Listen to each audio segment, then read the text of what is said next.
probably wondering what's up with all the darkness. Where'd all the lights go? Bam! There it is, guys. Girl getting shocked. Or is she getting shocked? It's safely charged to several 100,000 volts. And great danger, several thousand volts. Not 100,000 volts. 1,000 volts. What up with that? What's the difference between several 100,000 volts and several thousand volts? Turns out it's not the voltage it kills, it's the actual charge per second going through your body. That's the danger thing. This is due to the difference between a charge of the cloud above versus the ground. And this is due to a couple probably Van de Graaff generators, it looks like. So we'll learn about those coming up here shortly. So here we go. The nature of electric charge. All right, discovery of charge. Way back when, Greeks noticed some things, and people have known things about charges for a long time. It's not a new thing. But they've noticed electrically charged things like rubbing amber with fur, then picking up bits of paper, and they use this word called the electron and for things, and we still use those terms today. Ben Franklin did a bunch of experiments, and he called the two kinds of charge positive and negative. In most cases, it's a negative charge or electrons that are moving, even though he called it a positive charge moving. We didn't know it at the time. So first, let's talk about some properties of charges. Well, like charges repel, opposite charges attract, right? These are both like, they repel. These are both the same charge, they repel as well, even though they're the opposite charge of this.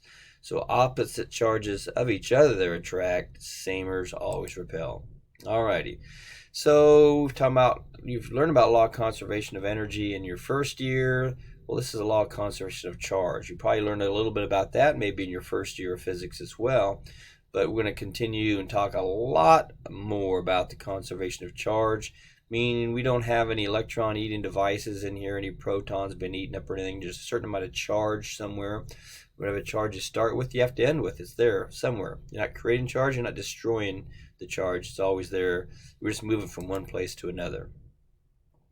So we're going to talk about your electrons by a Q. And you say, hey, why don't we use E? Well, we can, but this is a bunch of electrons, okay? When you use this Q, you're talking about a bunch of electrons, not usually just one by itself. So they have a negative charge. Protons have a positive charge. So a single proton has the same amount of charge as an electron, just opposite is all, okay? So that's -1 and a +1. Same amount of charge, just opposite of each other. And charge is quantized, meaning it comes in discrete amounts, kind of like money. We don't get any smaller than a penny. Some places don't get any smaller than like the 5 cents. Because why are we using all these pennies all the time? Well, anymore, we don't even use money so much as we use more transfer of money through plastic and some other means. That we don't actually exchange a lot of money these days. But it's quantized, meaning there's a certain amount. There's a certain amount of smallness of charge you can get to, and you can't get any smaller than that. And you're always going to be in amounts of that. We'll get into that in a little bit. So total charge is the fundamental charge times how many of those charges you have, or an integer value of 1, 2, 3, 4, 5, 6, 7, and so on. Alrighty. So, insulators and conductors. We're going to come back to that charge thing in a little bit, but first let's talk about how charges can move and how sometimes they can't. So insulators are things where electrons are bound to the atom. They're not easily moved from one spot to another. Conductors are things where they can go all over the place. So here's a charged insulator. It looks like they charged on one end and it just sits right there. It can't really go anywhere because it's not a good conductor.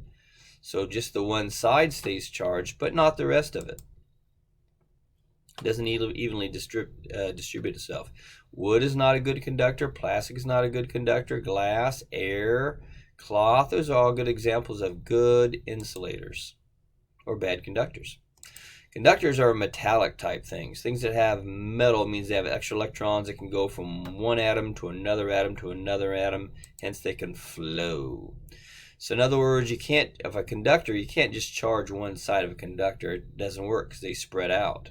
Okay, they move all over the place, and they push on each other and they pull on each other. But when it's an insulator, you can actually charge just one spot. So all metals are good conductors. Alrighty. Polarization. Well, we can polarize things, guys, not just the country. So in a conductor, we have these things called free electrons that can move around the surface from one atom to another atom to another atom without really having much of a problem. Okay? But when you polarize something, you have one part that's positive and another part that's negative, and it can stay like that. For instance, this cola can. Okay? So if you bring a negatively charged balloon next to this, well, electrons don't like themselves. They repel each other. So if this is negative, that's going to repel electrons to this metal can to the other side. So that makes one side negative and keeps the other side positive because it's got a lack of electrons. Of course, as soon as you pull it away, the electrons go back to this normal state unless we conducted charges across there. So that's what it means to polarize something, or you can charge by induction. We can charge this end by induction because we induce the electrons to move over there, meaning a lack of electrons. It's a positive on this side, so these two things are going to attract. So an insulator, the electrons realign themselves within the atom, but they can't move from one end to another. In a conductor, they can move from one end to another. But in an insulator, they can kind of maybe rearrange themselves, but they don't travel somewhere from one side to the other. Like, for instance, in this thing right over here, polarizing this atom, it looks like. So we're attracting the positive side to this side, but if we make this thing now positive, we attract the negative side. So we can flip the whole atom, can flip around. But in this case, we're just in a conductor, we're just moving charges back and forth. So there's a balloon on the wall there, so we have a negatively charged balloon right there. It's going to flip things around, so the negative side of the molecule is going to go on one side and the positive is going to be on the other. Okay? So it's not really an imbalance. So we still have the same number of charges in both of these yellow thingies. It's just flipped on what part of the molecule is attracted to it. Same thing here. We didn't actually conduct any charges anywhere. We moved some charges from one end to the other, but you still have the same net charges on this cola can. It's still neutral overall, even though we have a charged one side and, of course, charged the other side. Alrighty, charging by friction. So what happens when things rub together, some materials like charges are better than others. Or they like some materials like electrons better, some do not like electrons as much. The reason I'm talking about electrons is the protons aren't moving around. They're just not. Okay, they're locked into the nucleus. But the electrons in that electron shell are able to travel from one atom to another, at least on a conductor. On an insulator, they don't travel so easily at all. We'll get to there in a second.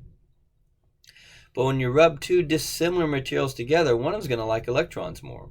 And when that happens, some electrons are going to go from one object to the other object, depending on which one likes the electrons the most. Okay? For example, you got some rubber and some fur there. Let's look at a whole big list of glass and some silk. I'm waiting for my big list to come up on the left over here.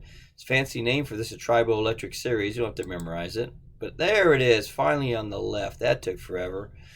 So rabbit's fur rubbing with rubber. So rabbit's fur tends to be more positive when you rub it on things. Things like that rubber, or down on this rubbery end, tends to become more negative. That means the rubber likes electrons more than the rabbit's fur. So they have a different electronegativity. So what happens is, by rubbing the fur on the rubber rod attracts some of the electrons off, and bing, they tend to stick on here. Now we have a negatively charged rod. Now this has a lack of electrons. It has electrons. You only gave up a few electrons. It's got a lot more left. But because they have a lack of electrons, that's positive now. It's conservation of charge. If 100 million electrons go off the fur onto the rod, that means you have an extra 100 million electrons here, but a deficiency of 100 million electrons over here. So it's the same charge, but opposite on the fur over there. Glass and silk. Glass versus silk. Silk is down over here, so silk likes electrons. You know, it might be more in the positive end.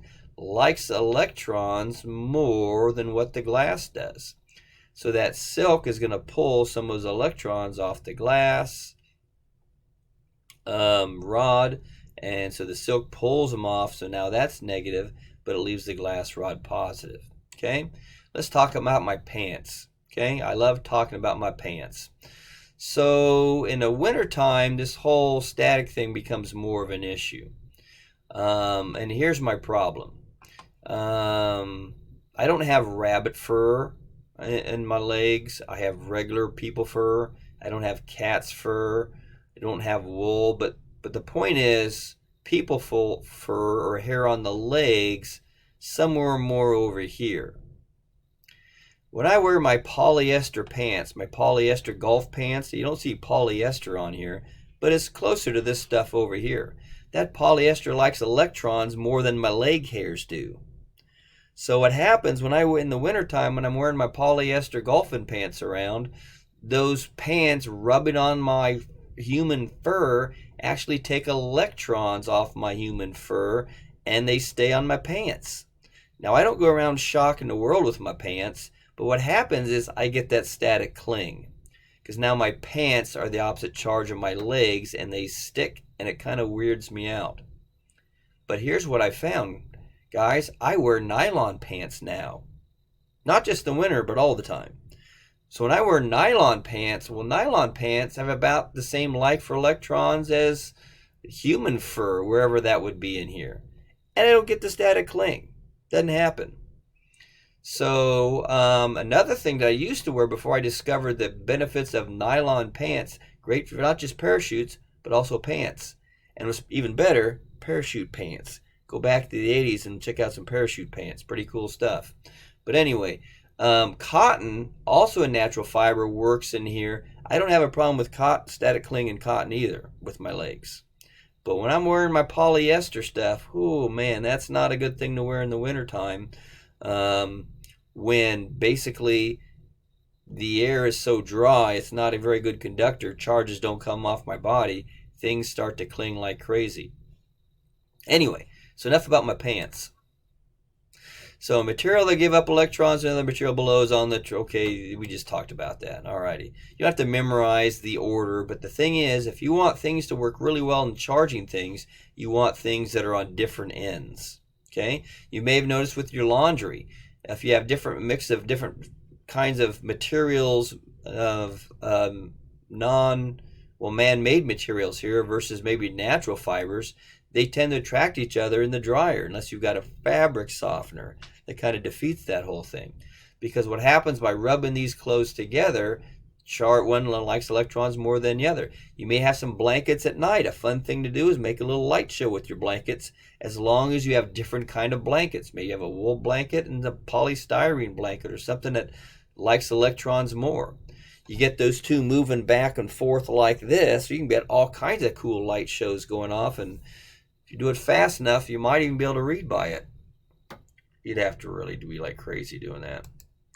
But anyway, the point is, some materials like electrons more than the others. So common examples, you walking around the carpet with your rubber-soled shoes. Well, the carpet is not made of rubber. So one of those two likes electrons more.